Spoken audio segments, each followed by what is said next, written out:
Olá, olá, boa noite, tudo bem com todos vocês? Tudo tranquilo? E hoje vamos conversar sobre uma dúvida recorrente de muitas pessoas, né? Uma dúvida atual, inclusive. O que eu devo fazer para herdar a vida eterna? Já se perguntou sobre isso? Como que eu posso obter a vida eterna? O que eu preciso fazer? Como é que eu posso obter isso? O que falta eu fazer além daquilo que eu já estou fazendo para herdar a vida eterna? Então vamos abrir nossas Bíblias em Marcos, capítulo 10. Nós vamos ler dos versículos 17 até o 27. Esse texto é um texto que ele aparece também em Mateus 19, do 16 até o 30, e Lucas 18, do 18 ao 30. Então a gente vai encontrar a mesma história, o mesmo relato, de Jesus nesses outros evangelhos. Mas nós vamos ler em Marcos, capítulo 10, do 17 até o 27, que fala o seguinte: Quando Jesus ia saindo, um homem correu em sua direção e se pôs de joelhos diante dele e lhe perguntou: Bom mestre, que farei para herdar a vida eterna? Respondeu-lhe Jesus: Por que você me chama bom? Ninguém é bom, a não ser um, que é Deus. Você conhece os mandamentos: não matarás, não adulterarás, não furtarás, não darás falso testemunho, não enganarás ninguém. Honra teu pai e tua mãe.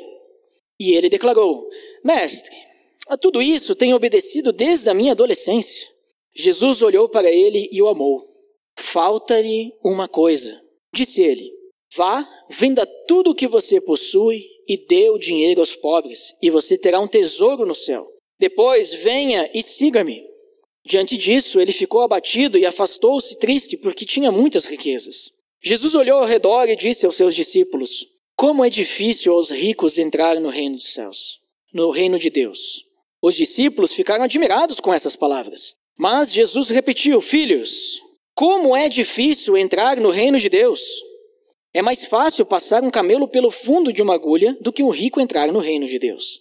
Os discípulos ficaram perplexos e perguntavam uns aos outros: Nesse caso, quem pode ser salvo? Jesus olhou para eles e respondeu: Para o homem é impossível, mas para Deus não. Todas as coisas são possíveis para Deus. Vamos orar? Pai, em nome de teu Filho Jesus, nós te agradecemos pela oportunidade que temos de estar reunidos nesta noite para te adorar e também aprender mais sobre a tua palavra. E te pedimos que o Senhor nos conduza, nos oriente, nos dê sabedoria, nos dê também o entendimento diante desse texto que nós acabamos de ler, Pai. Em nome de Jesus, amém. Você já conhecia esse texto? Considerado, chamado, na verdade, de o jovem rico. Daqui a pouco na sua Bíblia até esteja escrito ali o jovem rico. E é um texto bem conhecido. Inclusive, em outra versão, eu falei que está também em Lucas e Mateus. Em Lucas 18, esse versículo diz que era um homem importante, em Lucas. Aqui em Marcos diz que um homem correu na sua direção. Mas em Lucas fala que era um homem importante, talvez até alguém importante em questão religiosa, talvez nós vamos ver aqui no contexto, entender um pouquinho mais. A gente percebe que ele tinha riquezas, era um homem rico. E esse homem, segundo Marcos, capítulo 10, versículo 17, correu na direção de Jesus e se ajoelhou diante dele. E disse: Bom mestre, que farei para herdar a vida eterna? Bom mestre, talvez uma atitude de respeito, até porque ele já se ajoelhou. Mas, curiosamente, não sei se vocês sabiam, mas dificilmente os discípulos de Jesus chamavam ele de mestre. Olha que interessante, Eles chamavam Jesus de Senhor. Que tem uma ideia parecida, mas eles não usavam a palavra mestre com Jesus. Olha que interessante. Dificilmente, eu não estou dizendo que nunca falaram mestre, mas normalmente chamavam Jesus de Senhor. E quem normalmente chamava Jesus de Senhor eram estrangeiros e opositores de Jesus, os escribas, por exemplo, que chamavam Jesus de mestre, No caso dos opositores, até para uma forma, de provocação, de ironia, porque não consideravam Jesus um mestre, Mas esse homem chega para Jesus e pergunta para ele, que farei para herdar a vida eterna. Ele tinha uma dúvida, como eu disse, atual. O que eu preciso fazer para herdar a vida eterna? O que eu preciso fazer? Então a gente percebe que ele acreditava, esse homem, e muitas pessoas hoje ainda acreditam que era necessário fazer algo para conquistar, né, esse direito, para conquistar a vida eterna. E isso já demonstra que ele não tinha uma compreensão muito boa, né, sobre a verdadeira natureza da salvação. Ele achava que faltava algo. O que será que está faltando? O que eu preciso, né, para herdar a vida eterna? Então, por isso, daqui a pouco esse homem pudesse ser um legalista, um religioso, porque ele acreditava que precisava fazer algo, né, para ter esse direito, para obter esse direito da vida eterna. E ele foi sincero, né? Ele chegou aos pés de Jesus e sinceramente colocou a sua angústia, a sua dúvida. E essa sinceridade, a gente não pode descartar ela porque, como eu disse, é uma dúvida atual. Muitas pessoas têm essa dúvida. O que eu preciso fazer? E aí, qual que foi a resposta de Jesus? Inicialmente, não foi a pergunta, né? Mas Jesus ele responde com outra pergunta. Por que você me chama bom? Por que você está me chamando? Então ele já começa desafiando o homem a entender a implicação de chamar Jesus de bom, atribuir a ele esse título. Por quê? Porque Jesus diz o seguinte: ninguém é bom a não ser um, que é Deus. E aqui é importante nós deixarmos bem claro que Jesus não está negando a sua divindade, né? Porque, como assim? Mas Jesus não é Deus? E aí ele diz: só Deus é bom, mas Jesus não está dizendo que ele não é bom. Ele está perguntando para ele: por que tu me chama de bom? De onde é que tu tirou isso? De onde é que veio essa tua ideia de que eu sou bom, se só Deus é bom? Né? Jesus, ao falar isso, ele está, na realidade, afirmando que ele é Deus, sem o homem perceber isso. Né? Quando ele questiona isso para o homem, ele basicamente está dizendo para o homem: você sabe realmente com quem você está falando? Você tem noção do que você está dizendo para mim? Você já me reconheceu? É isso? É isso que você está dizendo? Né? Porque, sabendo ou não, o homem estava dizendo: olha, você que é Deus, né? Você que é o Filho do Deus vivo, aquele que nós estávamos esperando. Sem ele perceber, ele estava dizendo isso. Só que Jesus não dá muita trela, né? Ele só deixa isso no ar. Porque ele pergunta, mas ele continua, né? Tá. Só para um pouquinho de ensino para você aqui, mas eu vou te explicar como é que você faz para herdar a vida eterna. Mas é interessante que Jesus ele coloca isso em destaque, não só por essa questão de se colocar, né, como filho de Deus, mas por causa que ele vai direcionar para uma lição muito importante para esse homem e para nós também. Né? Esse homem ele estava com o foco em quem? O que eu preciso fazer para herdar a vida eterna. O foco estava onde? Nele. Mas Jesus ele joga o foco para onde? Para Deus. Só tem um que é bom. Quando ele diz só há um bom, ele está dizendo não há mais nenhum que seja bom. É só Deus que é bom. Né? E aí vem então, Jesus já deu a dica para esse homem.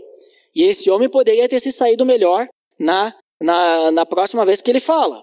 Então Jesus falando isso, só há um bom, tá bom? Só tem um que é Deus. E ele diz: então, você conhece os mandamentos, né? Não matarás, não furtarás, não adulterarás, não vai fazer nada de errado. E é isso aí, simples. E Jesus tinha acabado de falar o quê? Que só tem quem que é bom? Todo mundo? Não, só um que é bom. Ele diz: olha, se você quiser herdar a vida eterna, você precisa ser o quê? Bom. Né? Você precisa ser uma pessoa perfeita. E o que esse homem responde? Né? Visto que Jesus diz: você só precisa cumprir os mandamentos. Né? E a gente sabe que a gente não consegue cumprir os mandamentos de uma forma perfeita. Porque nós somos pecadores. Não há perfeição. Né? Jesus até está mostrando, se alguém conseguisse cumprir todos os mandamentos sem resbalar em uma vírgula, poderia até conseguir, né, herdar a vida eterna por mérito próprio. Né? Mas isso não é possível. Não é possível por quê? Por causa da queda. Lá de Adão e Eva, em que o pecado entrou na humanidade e devido ao pecado, a perfeição se tornou impossível. Não é possível. Então, Jesus, ele já está demonstrando essa impossibilidade humana, mas esse homem não entendeu muito bem isso, não entendeu as dicas de Jesus. E aí ele fala, então, mas eu já obedeço a tudo isso desde a minha adolescência. Estou tranquilo. Se é só isso, então, eu já faço isso, né? Então ele responde, esse homem, ou ele foi ingênuo, né? De achar que ele realmente estava cumprindo os mandamentos, de não ter escutado muito bem o que Jesus acabou de falar, ou ele foi hipócrita, de querer dizer, mas eu cumpro os mandamentos, do meu jeito, mas eu cumpro, desde a minha adolescência, desde o bar mitzvah, né? Que é quando a criança se torna homem, né? Para os judeus. Talvez até antes. Já cumpro, já estou tranquilo, né? Ou seja, esse homem, ele realmente estava querendo fazer algo por mérito próprio. E a gente já percebe que ele não tinha conhecimento nenhum sobre os seus pecados. Não reconhecia a sua natureza pecaminosa, porque ele estava baseando a sua obediência à lei num padrão próprio, um padrão dele, né? Um padrão que, eu faço isso, eu faço aquilo e está tudo certo, está tudo bem. E aí Jesus, ele vai reagir a essa resposta deixando bem claro que o homem até poderia estar sendo sincero. Talvez esse homem, ele realmente estava sendo sincero no que ele estava falando. Ele realmente talvez acreditava que ele cumpria os mandamentos. Mas a resposta dele foi superficial, foi imprecisa. Porque provavelmente a forma que ele cumpria os mandamentos era superficial. Assim como também a gente percebe Paulo falando, lá em Filipenses capítulo 3, versículo 6, que ele diz que o homem ele pode até ser irrepreensível nas suas ações externas, mas não em relação às suas atitudes, não em relação às motivações internas, porque Paulo, em Filipenses 3,6, ele vai dizer, ele está falando, né, daquilo que ele fazia, e ele vai dizer como diante da lei eu era irrepreensível. Ninguém podia falar nada para mim no fato de cumprir a lei. Então talvez esse homem realmente pudesse ser que nem Paulo falou, pudesse ser uma pessoa irrepreensível, né, de seguir os mandamentos. Mas o próprio Paulo reconhece que nada disso era suficiente, porque o coração dele estava longe de Deus, era pecaminoso. E então Jesus, no versículo 21, ele olha para esse homem e o ama. Ele amou porque ele teve compaixão desse homem. E aí então, Jesus, ele vai atacar diretamente no pecado desse homem. Ele vai revelar a esse homem aquilo que está impedindo que ele possa entrar no reino de Deus, né? Ele vai falar algo que aquele homem ainda não fez e que não está na lei, que não é um dos mandamentos, né? Ele diz, falta uma coisa. Jesus poderia ter dito muito mais, né? Mas Jesus conhecia o coração desse homem. E aí ele diz, então pelo menos vamos ver. Falta uma coisa. Tudo que tu tem, vende tudo, dá o dinheiro para os pobres e me segue, né? Tudo que você ama, abandone isso e me siga. Aquilo que você mais ama. Jesus conhecia o coração do homem, sabia que ele era, né, alguém que amava muito o seu dinheiro. E é importante a gente lembrar aqui que Jesus, ele não está dizendo que para nós, né, herdarmos o reino de Deus, que a gente tem que cumprir mandamentos.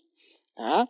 Jesus estava indo aos pouquinhos com esse homem para ensinar algo. E também não está dizendo que a gente tem que, a nossa salvação, ela depende de filantropia. Né, que a gente tem que pegar e doar aos pobres. E aí nós vamos ser salvos.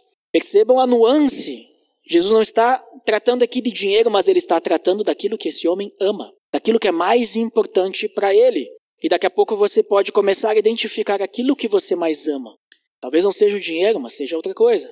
Talvez seja Deus. E amém se for isso. Né? Que é o nosso objetivo. Ter Deus em primeiro lugar. Mas talvez você pode identificar alguma outra coisa.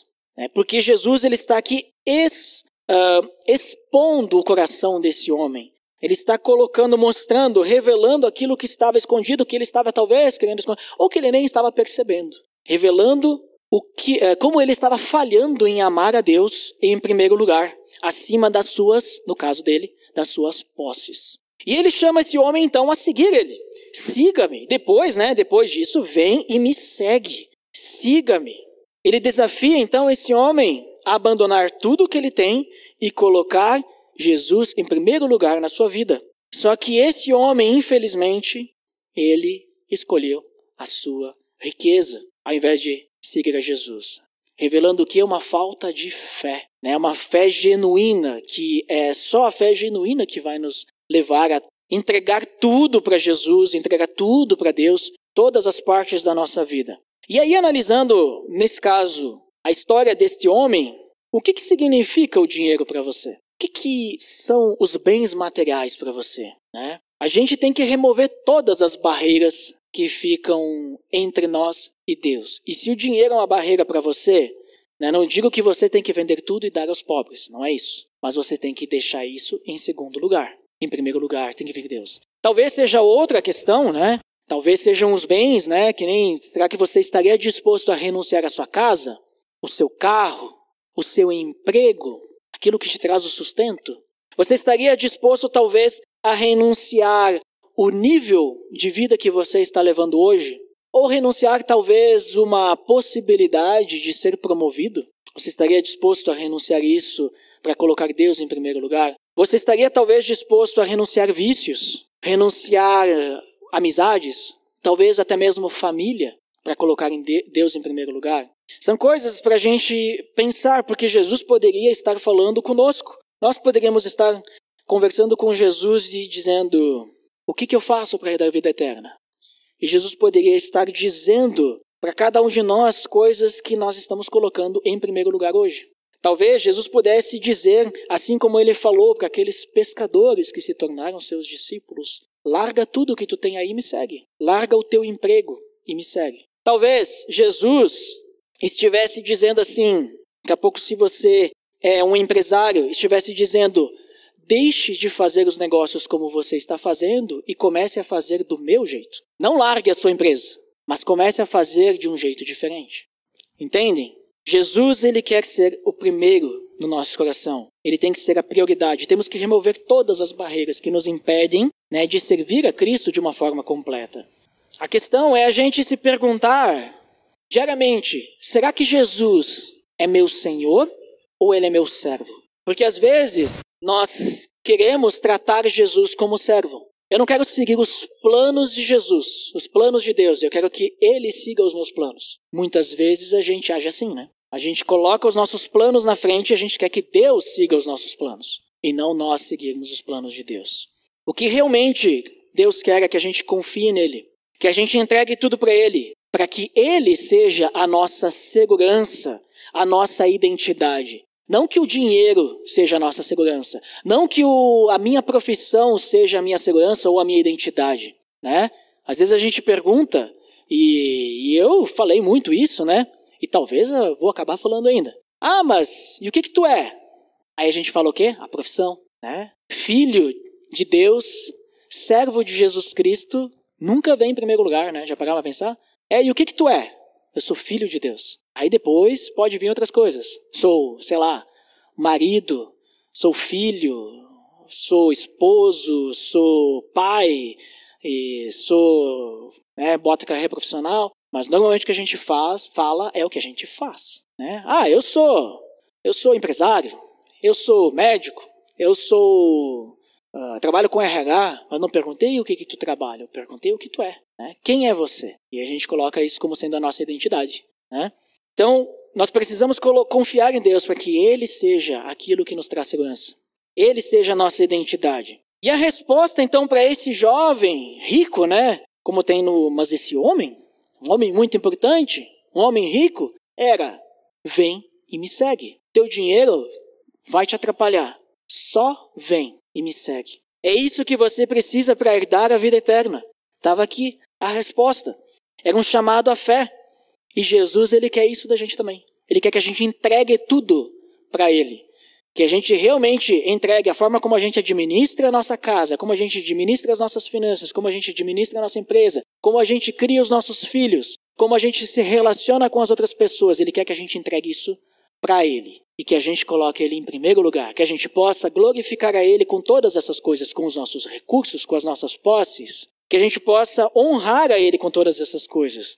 Para que ele seja a nossa segurança, para que ele seja a nossa identidade. E não aquilo que a gente pode conquistar, né, que seja a nossa segurança. Não aquilo que a gente pode obter por nosso mérito próprio. Só que esse homem, então, ele não estava disposto a pagar. Ele saiu abatido, triste, porque ele tinha muitas riquezas. Ele não estava disposto a pagar o preço que Jesus estava exigindo. E essa tristeza dele, ela foi motivada pelo pecado, pelo coração pecaminoso dele, né? Porque ele não estava disposto a pagar, né? Não estava disposto ao sacrifício que Jesus exigiu ali, um sacrifício que era se desfazer daquilo que ele tinha, porque ele amava muito as riquezas. E aí ele saiu dali abatido porque ele não conseguiu aquilo que ele queria, que era a vida eterna. E era algo tão simples, né? Ele não estava disposto a renunciar àquilo que ele tinha para seguir a Jesus. E depois do versículo 23 até o versículo 26, Jesus, ele vai explicar um pouquinho melhor, mas ele vai dizer assim, nossa, mas como é difícil para os ricos entrar no reino de Deus, né? Ele fala isso não porque rico não entra no céu, tá, gente? Você pode ser rico e tudo bem, tá? Não tem problema ser rico. Mas ele está querendo dizer o quê? É muito difícil para aquelas pessoas que amam as suas riquezas, para aquelas pessoas que amam as coisas deste mundo, as posses, bens materiais, amizades e tudo mais. É muito difícil porque elas não conseguem renunciar. Amam as paixões pecaminosas, amam aquilo que alimenta a nossa carne. Por quê? Porque isso nos afasta de Deus. E é muito difícil para qualquer um desses, tá? Então não significa que um rico não pode ser salvo, né? Daqui a pouco você está preocupado com o seu dinheiro lá no banco. Será que qual que é o valor que eu tenho que ter para poder entrar no céu, né? Tipo, é a partir de quanto que eu não consigo mais entrar? Não é isso, tá, gente? Não precisa se preocupar. Mas se preocupem se daqui a pouco você ama mais o dinheiro no seu banco do que ama a Deus. Isso sim. Quer dizer que você está colocando isso em primeiro lugar. Mas percebam que vem muito mais coisas, né? Hoje ainda o dinheiro, desde aquela época, é algo muito complicado, que afasta as pessoas de Deus. O dinheiro traz orgulho, o dinheiro traz poder, né? O dinheiro traz uma falsa segurança, uma falsa sensação de autossuficiência, onde tudo isso a gente só alcança em Cristo. Só Ele pode nos dar segurança. E aqui Jesus, então, ele começa a falar um pouquinho mais sobre dinheiro, criticando, então, o amor, né, ao dinheiro e a dificuldade das pessoas em abrir mão dele. E foi um choque para os seus discípulos, né, porque, culturalmente falando, o que acontecia para um judeu, né? A gente sempre ouve falar que judeu é tudo cheio de dinheiro. Porque judeu, eles guardam, né, e trabalham. E para o judeu, dinheiro, prosperidade, é sinal de que Deus se agrada de você, né? Por quê? Porque Deus concede as bênçãos, né? A gente vai ler no Antigo Testamento isso, né? Seja fiel a mim e você vai ver, né, como que eu não vou encher os seus celeiros. Está lá em Malaquias, muito usado por algumas igrejas para dizer que você tem que dar todo o seu dinheiro para a igreja, né? E nós não interpretamos esse versículo desta forma. Mas para o judeu era assim, se você é próspero, você, né, é uma pessoa abençoada por Deus. Se você é pobre, você deve ter feito alguma coisa. Ou o seu pai fez, ou o seu avô fez alguma coisa e você está sofrendo a maldição agora. Para o judeu era assim. E aí Jesus diz, um rico, muito difícil entrar no reino de Deus. Um rico? Difícil de entrar no reino de Deus? Como assim? Se é o homem que tem mais possibilidade de pegar o seu dinheiro e dar o quê? Esmolas, que Deus se agrada de esmolas, é o homem que tem mais possibilidade de dar o quê? Dinheiro para o templo. Como assim que ele não vai entrar no reino de Deus? Se o homem que tem mais possibilidade de comprar a sua entrada nos céus, né, comprar entre aspas, com grande aspas, não consegue entrar, então imagina nós. O que vai ser de nós? Então ninguém pode entrar. Por que eles têm essa percepção? Por causa dessa cultura, desse entendimento de que você poderia comprar a sua entrada, de que prosperidade era sinal de bênção, e que se a pessoa está sendo abençoada, é próspera, então Deus está cuidando, né? E aí ele vai até utilizar aqui um exemplo, né? Ele pega o animal mais grande da Palestina, né, o camelo, que no caso essa frase de Jesus, ela vem, se não me engano, de um outro povo, né, que eles tinham o elefante, então eles utilizavam o elefante, mas aqui na Palestina não tinha elefante, então ele vai utilizar o camelo. É mais fácil o camelo, né, passar um camelo pelo fundo de uma agulha do que um rico entrar no reino de Deus. Vocês já viram o tamanho de um camelo?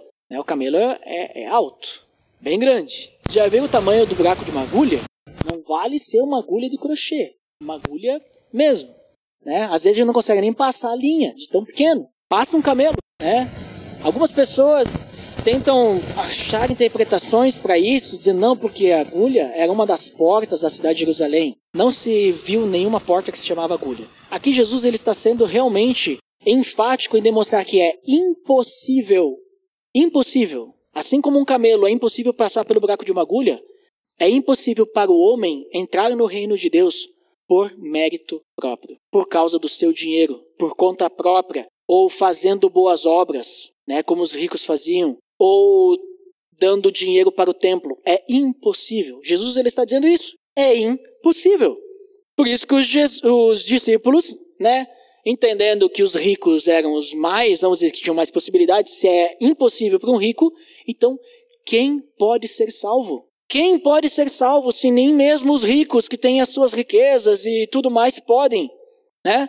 Ninguém pode ser salvo por mérito próprio. Jesus, ele demonstra que, aquilo que eu já falei, essa autossuficiência é uma falsa sensação de segurança, uma falsa sensação que você está bem. Mas você não vai ser salvo por causa disso, não. Por causa daquilo que você faz. Não é assim que a gente herda o reino de Deus. É impossível. Então, o versículo 27, o versículo que me motivou a trazer essa mensagem para nós refletirmos hoje. Jesus olhou para eles e respondeu: para o homem é impossível, mas para Deus não. Todas as coisas são possíveis para Deus. Se você está tentando entrar no reino de Deus por conta própria, vou repetir, é impossível. Impossível. A palavra impossível significa que não há possibilidade. Nenhuma. Zero. Zero de chance. Não é 0,1% de chance. É zero. E zero é zero. É impossível. E Jesus ele destaca essa impossibilidade que não é só para rico. Porque ele não está dizendo aqui, para o rico é impossível, mas para Deus não. Ele não está dizendo isso, ele está dizendo para o homem como humanidade, a humanidade inteira não consegue entrar no reino de Deus. Por quê? Porque a salvação ela não é alcançada ou obtida através daquilo que a gente faz, daquilo que a gente pensa, daquilo que a gente fala. Você não vai obter a salvação por causa que você vem aqui no domingo. Você não vai obter a salvação por causa que você fala de Jesus para as pessoas. Você não vai obter a salvação por causa que você ajudou alguém na rua hoje. Você não vai obter a salvação por causa que você faz as coisas certas. Nada disso vai te levar à salvação. Mas o que vai me levar à salvação então? Para Deus, todas as coisas são possíveis. O que vai te levar à salvação é Deus. E unicamente Ele é o único que vai poder te levar, né? E aí, uma vez que nós somos salvos, o que acontece? Eu tenho uma necessidade de congregar. Eu tenho uma necessidade de fazer a coisa certa. Eu tenho uma necessidade de falar dessa mensagem maravilhosa para outras pessoas. Eu tenho uma necessidade e na realidade, inclusive, não só a necessidade, mas eu sou impelido pelo Espírito Santo, né? Eu sou conduzido, ele me direciona para isso, né? A estar adorando e agradando a Deus em todos os momentos da minha vida.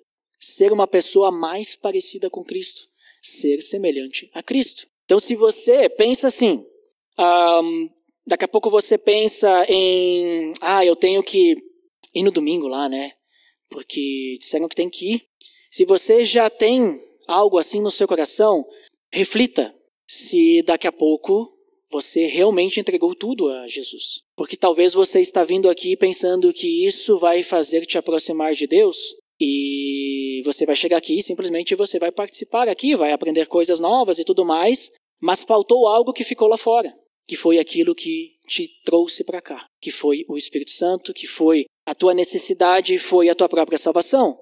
Agora, o cristão que é salvo, ele pode até ter preguiça. Ele pode até ter o pecado ali cutucando ali. Mas ele sabe que tive os problemas ali em casa e não fui domingo na celebração. E hoje está me fazendo falta. Está me fazendo falta. Porque é uma necessidade de congregar, né? Cometi aquele pecado ali na minha empresa. E aí depois aquilo incomoda, né? Você não deixa de pecar porque falaram para você que você não pode pecar. Você deixa de pecar porque você tem nojo do pecado. Por mais que você cometa o pecado, que você se deixa levar, e aí depois você sente vergonha de si mesmo. E aí que está a graça de Deus, né? O perdão, a misericórdia. Né? Jesus estava disposto a perdoar esse homem. Por mais que ele tivesse dito que, não, eu cumpro os mandamentos. Ele amou ele. Né? Ele amou esse homem. Mas lembre-se, é impossível. A mensagem central de toda esse encontro de Jesus com esse homem rico é que nós somos salvos unicamente pela graça de Deus e por mais nada. Nada do que a gente faça vai dar uma ajudinha, não tem. É única, exclusivamente pela graça de Deus. Não tem nada do nosso mérito. Não tem nada das nossas capacidades. Nada do que a gente faça. Todos nós que estamos aqui hoje, que passamos, né, lembra do abismo ligado? Passamos pelo abismo. Que fomos lavados pelo sangue regenerador de Jesus Cristo. Que fomos justificados por Jesus Cristo. Que fomos salvos. Todos nós trilhamos exatamente o mesmo caminho. Ninguém fez nada diferente. Talvez a história das nossas vidas seja diferente. Talvez aquilo que nós passamos seja diferente. Aquilo que nos levou até esse caminho seja diferente. Mas o processo de Jesus ter morrido lá na cruz, foi por mim, foi por cada um de vocês. Esse processo de entrega aconteceu comigo e com cada um de vocês. Isso não tem diferença. Talvez alguns foram mais resistentes. Outros não foram resistentes. Mas o processo é o mesmo. Ninguém deu mais dinheiro, ninguém fez mais obras que o outro para poder herdar a salvação. Todos nós somos iguais perante Deus. Isso também é maravilhoso. Então, para a gente finalizar e resumindo já, a gente precisa reconhecer que a salvação não pode ser alcançada por mérito próprio. Lembre-se sempre disso. É impossível para o homem. Também não é através de riquezas materiais, né? Não é daquilo que a gente faz. E esse encontro de Jesus com esse rico revela então essa necessidade que nós temos de Deus. Revela essa necessidade que a gente também tem que estar disposto a renunciar às nossas paixões, aquilo que a gente ama dentro do nosso ser, para que Deus seja então engrandecido, para que a gente possa realmente seguir a Jesus Cristo de forma completa. E Jesus também está dizendo, já que não é por mérito próprio, eu já falei e vou repetir mais uma vez, é impossível salvar-se a si próprio. Só Jesus morreu na cruz e só ele podia morrer na cruz para nos salvar, né? Somente pela graça de Deus. E quando a gente ama demais as posses materiais, e esse, vamos dizer assim, é uma das coisas hoje, né, que mais atrapalha, mas temos outras muitas que atrapalham muito. Isso é um obstáculo, atrapalha muito o nosso relacionamento com Deus. Posses materiais. Então cuidado, né, para que isso não fique acima. Mas lembre-se, mais uma vez, que Deus tem poder para nos salvar. Né? Deus ele tem o poder para efetuar esse milagre na nossa vida. Porque nem mesmo aqueles que têm mais recursos financeiros, como a gente viu nesse exemplo, podem, né, ganhar uma entrada no reino de Deus. Só com Jesus Cristo. Então, renunciar e se entregar a Deus. Renunciar àquilo que a gente ama e seguir a Jesus. É isso que nós precisamos fazer. Então, eu te pergunto de novo. Ele é seu Senhor ou é seu servo? Lembre-se disso. Quando a gente passa, como é que é o processo da salvação? Vou adicionar aqui um parênteses. O que a gente faz para herdar a vida eterna de forma prática? Primeira coisa, nós precisamos crer que Jesus Cristo é o único Senhor e Salvador. Que só Ele pode nos levar, que Ele é o caminho, a verdade e a vida. Nós precisamos crer nisso. E crer que não há outra forma, que não é o que eu vou fazer, não é a forma como eu vou agir, mas que só Ele pode me salvar, porque só Ele morreu na cruz. Depois, se arrepender da vida que nós levávamos. Porque no momento que a gente crê que só Ele, a gente percebe toda a maldade que nós temos, né? Todo o pecado. Se arrepender dessa vida. E então confessar com a nossa boca que Jesus Cristo é Senhor e que Ele ressuscitou dentre os mortos. Esses 3 passos simples para nós herdarmos o reino de Deus. Bem simples, é só isso que a gente precisa fazer. Percebam que não tem dinheiro envolvido. Percebam que não tem coisas a fazer envolvida. É basicamente aquilo que está dentro do nosso ser. E quando a gente se arrepende, é o momento de renúncia. E quando a gente confessa, significa que a gente já renunciou e nós estamos, então, reconhecendo perante Deus que eu já renunciei, porque agora Ele é meu Senhor. E eu sou o servo dEle. E agora tudo que eu tinha é dEle, porque Ele pagou um alto preço para me comprar. Um preço de sangue. Ele deu o corpo dEle lá na cruz. Então lembre-se disso. Lembre-se que ninguém tem chance se pensam que conseguirão pelo esforço próprio. A única maneira é deixar Deus agir. Se entregar a Ele, porque só Ele tem poder para fazer isso. Essa é uma paráfrase do versículo 27. Então vamos orar, porque é impossível para o homem, mas para Deus é possível, porque nós recebemos então a salvação através dele. Nós herdamos a vida eterna por causa dele e somente pela graça, mediante a fé em Jesus Cristo. Pai, em nome de teu Filho Jesus, nós te agradecemos porque o Senhor é bom e é o único bom. E também o Senhor é poderoso para efetuar algo tão maravilhoso e algo que para nós é impossível, que é a nossa salvação, Senhor. Nós somos gratos a Ti e te pedimos que diariamente nós possamos fazer jus a isso, porque nós não podemos fazer nada que nos justifique do pecado, mas o Senhor já fez, o Senhor entregou o Teu Filho naquela cruz para nos justificar do pecado, Pai. E Deus, que realmente possamos viver como Teus servos e não exigir nada de Ti, não tratar o Senhor como o nosso servo, mas que a gente possa realmente viver de uma forma obediente e que possamos viver aquilo que o Senhor tem planejado para nós. Não exigir que o Senhor faça aquilo que a gente quer, mas reconhecer quando as coisas que o Senhor tem para nós não são aquilo que a gente quer, mas reconhecer também que o Senhor nos ama e o Senhor tem algo melhor para nós, assim como o Senhor já prometeu a vida eterna, que nós já temos garantida, porque o Senhor nos salvou. Te pedimos que o Senhor nos afaste, Pai, de qualquer coisa que nos afaste de Ti, para que o Senhor seja prioridade em nossas vidas e possamos fazer tudo para Te adorar, para Te glorificar e Te colocar sempre, Deus, em primeiro lugar. Em nome de Jesus que nós oramos. Amém.